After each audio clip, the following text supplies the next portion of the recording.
The US President Donald Trump had said that he would impose 10% tariffs on 8 European countries that oppose his efforts to take over Greenland, eliciting a forceful response from the continent.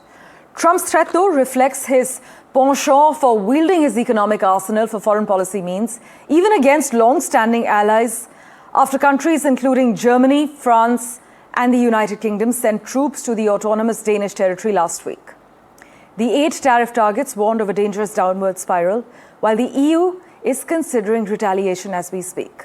The French president urged the bloc to deploy its trade bazooka, a tool initially conceived to fend off China. Here are all the details you need to know at the moment.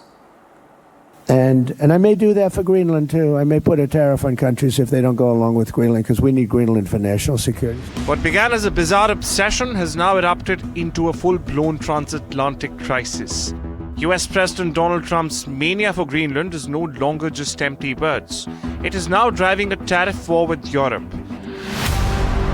After months of repeated claims demanding that the US must own Greenland and autonomous Danish territory for its national security, the US President's fixation has now escalated from rhetoric to retaliation.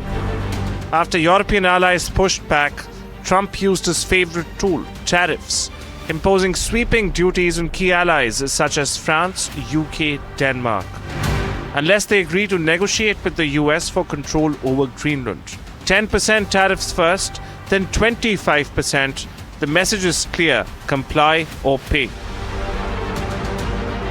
The response was loud and clear: Europe will not be blackmailed, with leaders of key NATO allies, Denmark, France, UK, warning that Trump's plan risks a dangerous downward spiral. Norges standpunkt ligger fast. Vi kommer ikke til å la oss presse, og den type trusler uakseptable mellom nære allierte. Volevo dirvi che la previsione di un aumento dei dazi nei confronti di quelle nazioni che hanno scelto di contribuire alla sicurezza della Groenlandia, secondo me, è un errore. Thousands have taken to the streets across Denmark, Greenland, and Europe, protesting against Trump's plans. Europe is already considering retaliatory action, with France leading the charge.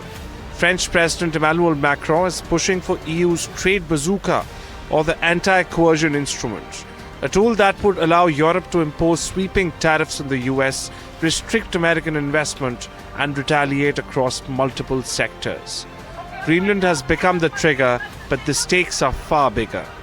With threats and coercion replacing diplomacy, the big question is, will NATO alliance survive Trump's mayhem, and at what cost? Disha Bagchi for NDTV.